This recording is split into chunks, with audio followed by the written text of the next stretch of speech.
Batman has to be one of the most famous superheroes of all time, second only to Spider-Man. Well, that's according to this chat that I came across while doing research on the dude. Most people know Batman because he's cool, mysterious, and dresses up like a freaking bat. But I know him as the dude with the thickest plot armor of all time. If you know Batman, then you're well acquainted with this depressing backstory of how he came to be the Batman. Oh, you do? I'm just gonna tell you anyway because I don't respect your intelligence. What? It goes like this. One fateful night, him and his parents came from a movie theater and decided to walk home. One of the richest dudes in Gotham decides to walk home with his family. No bodyguards, no nothing. Why, you ask? Simply because he could. You know, if you're a rich dude, there's two kinds of people you got plenty of. One is meat riders, and two is haters, none of which you wanna meet. And that's why you got cars to travel in, so as you avoid them. He could have taken a taxi, or Alfred would have picked them up, but no, they decided to walk. And to make matters even worse, he, Thomas Wayne, cause he is the head of the family, decided to take the family through a place called Crime Alley. In the night, the place has the word crime in its name. It doesn't take a genius to know that that's no bueno. I think Thomas was feeling kinda suicidal or something. And to no one's surprise, as they were passing through Crime Alley, a dude came with a blick and tried to rob them. I knew it! I knew it! In the struggle, Papa Wayne got popped, and Mama Wayne suffers the same fate, leaving a young Bruce Wayne on his lonesome. He was raised by Alfred, the butler, and when he became older, he trained so hard to be in peak human physical form and in all forms of throwing these hands. Then he became Batman, the Dark Knight, the hero vigilante that inspires fear into the hearts of the wicked and keeps a little bit of peace in Gotham. He does all this hero stuff with the help of awesome gadgets and gizmos. But let's not forget one thing, this dude is still human. He's not some mutant, nah. He's plain human, he got no superpowers. And what he's got plenty of is a big bag of plot armor. Cause the things he does, he shouldn't be able to at all. In this video, I've made it my job to gather up evidence to show you how thick this guy's plot armor is. This man manages to whoop Superman's ass in a number of occasions. Superman, a Kryptonian, a dude from Earth that becomes literal gods after they are exposed to the yellow sun's radiation. They become super strong, super fast, and they have a bunch of other superpowers. Yet somehow this man beats his ass in a bunch of occasions. Number 1. In the animation The Dark Knight Returns, Superman pulls up to bring in Batman. Batman is an old dude, by the way. So when Superman pulls up, he eats straight missiles in midair, and when he fell down, he gets fired upon by a tank. But him being Superman, he was able to easily flip the tank. Even though he was weakened, he was still really strong. He came here with the sole purpose of taking the old man into custody. He could have easily speed blitzed the guy, but he kept on talking to the dude so as to bring him in quietly. In turn, Batman took advantage of this and put the beats on Superman. First, he blasted him with one of them old KSI songs, has Superman on his knees not bleeding. Then, he shocked the hell out of him, then proceeded to go band for band, blow for blow with the guy. An old dude, by the way, and he was beating his ass. And he was almost able to defeat him with the help of an old Oliver who shot a kryptonite arrow at Superman. Hey, out of the topic here, quick question. What's up with these fast dudes and catching things that are thrown at them? I mean, bro, why not just duck or weave out of the way? Don't they stop and think that they are expected to catch the things and then get hurt afterwards? That's a no-brainer. And speaking of catching things midair, we got another Batman v Superman fight from Dawn of Justice. First things first, what was the reason behind these guys fighting? So, according to the movie, it goes like this. Superman's mom, Martha, was kidnapped by Lex and was forced by him to go to Gotham to fight and off Batman, or Martha goes bye-bye. I mean, that's a stupid reason. Superman could have easily speed blitzed Lex and his goon and found his mom, but somehow we had to get these dudes to fight each other, so yeah. So when Superman reached Gotham, he found Batman waiting for him, ready to throw down. Batman, being a billion-dollar baby that he is, had all sorts of gizmos with him. I'm pretty sure this was the face that he was making as soon as he saw Superman pull up. As usual, Batman started it by blasting Superman with one of them OKSI song, made Superman so mad that he destroyed the freaking speakers. You don't understand. There's no time. I understand. Buck up, bruh. Your breath stinks. Superman moved closer to talk to the guy since he didn't want to fight him, but he set off another trap of machine guns that tickled him, which he blasted with his heat vision. They proceeded to do this, manhandled the dude and tossed him away, just like how your ex did to you.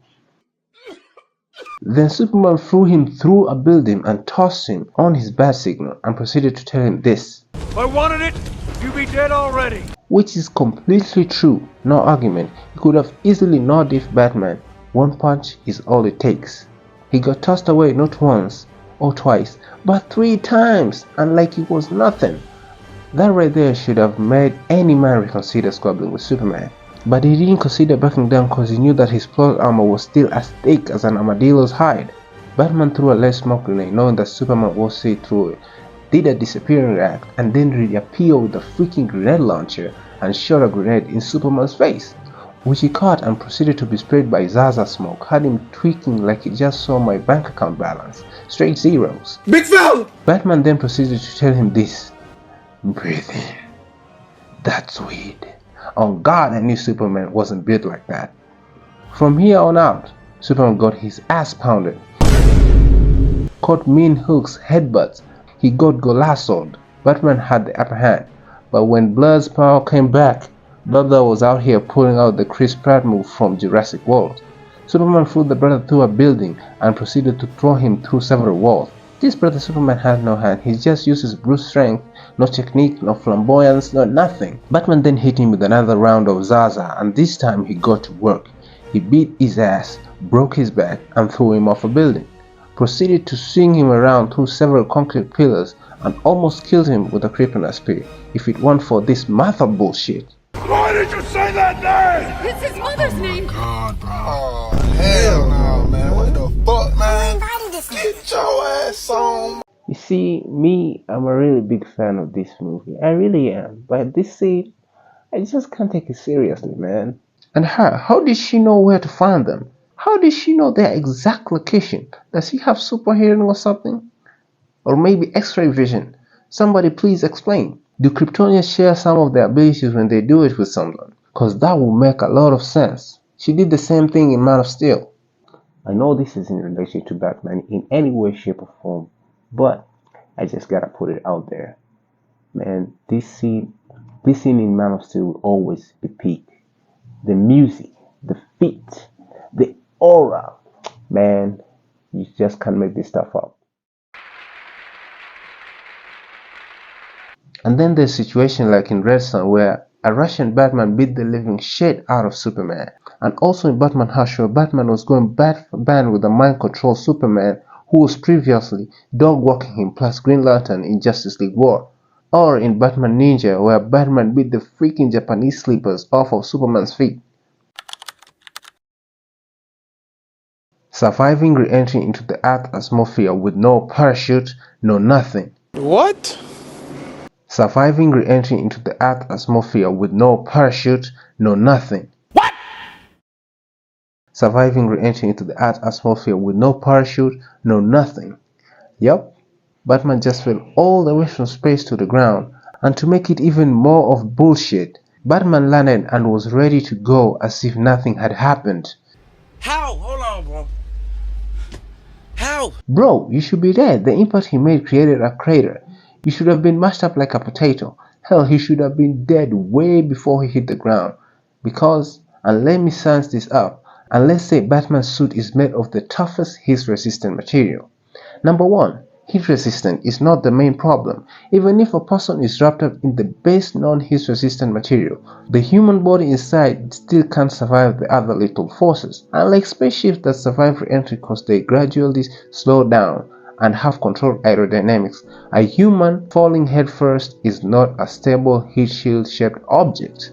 Second, say that he was falling from the highest point of the Earth's atmosphere, which is about 100 kilometers. That won't be a re-entry, that will be a high altitude jump, and it's survivable only in a proper suit. And did Batman have on a proper suit? Nuh-uh, he just had his Batsuit on. But if it were re-entering, that would be a different story. Re-entry implies that man entered Earth's atmosphere at a certain speed. He didn't start from zero. So, he was not just falling down, he was descending at very high horizontal speeds. At these speeds, human-shaped bodies can't maintain structural integrity. Even heat-resistant material around them cannot fix the aerodynamic problems. 3. Peak heating would exceed human tolerance even if heat-proofed. In a head-first dive, which Batman was clearly doing, the frontal area is small and drag forces are small, and the body doesn't slow down efficiently and therefore with little deceleration, hence longer exposure to high heating rates. Even if the material survived, the forces and heating would conduct inside, therefore oxygen system would fail, internal organs would experience lethal stresses. Aerodynamic forces, also known as G-forces, would kill them first. 5. Instability will make a person spin and tumble since a human body isn't aerodynamically stable, especially head first. They would begin tumbling uncontrollably, spin faster and faster, experience forces that break joints, necks, and spine. And 6.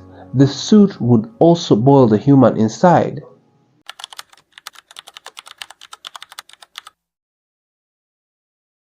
With all that explanation, realistically, there is 0% chance that Batman should have survived that fall.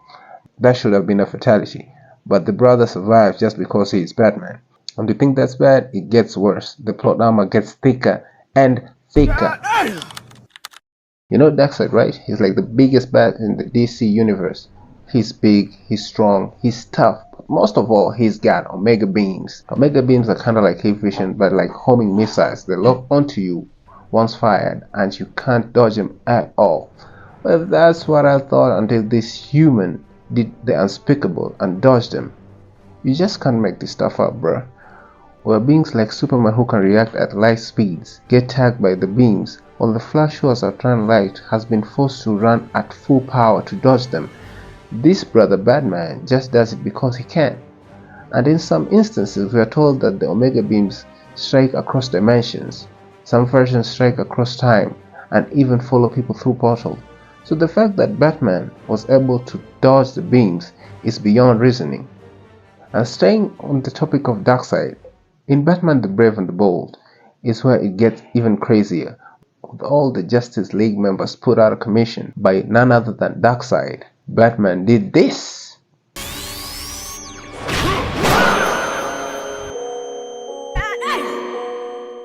Tell me, how on God's green earth does he manage to do that? That's some high quality plot armor on the works. You can't keep getting away with it! I think this is the reason why Darkseid made the Absolute Universe, so that he can make this man suffer. But not even that can get rid of this man's ridiculously thick plot armor, cause he's still killing it. And the Absolute Universe has the most messed up shit I've ever seen in fiction. Why? Why? Why? Why? Why? As you can see, I've put out enough evidence to show you how ridiculous Batman's plot armor is. It's actually unfair how it is. I guarantee you that with this level of plot armor, this guy can survive in any fictional universe. I don't think you have the facilities for that, big man. Hell, if it were him instead of Darkwing in Omni-Man's jumping Invincible, Omni-Man would have been boned. And with that said, I'm gonna see y'all in the next one. Peace!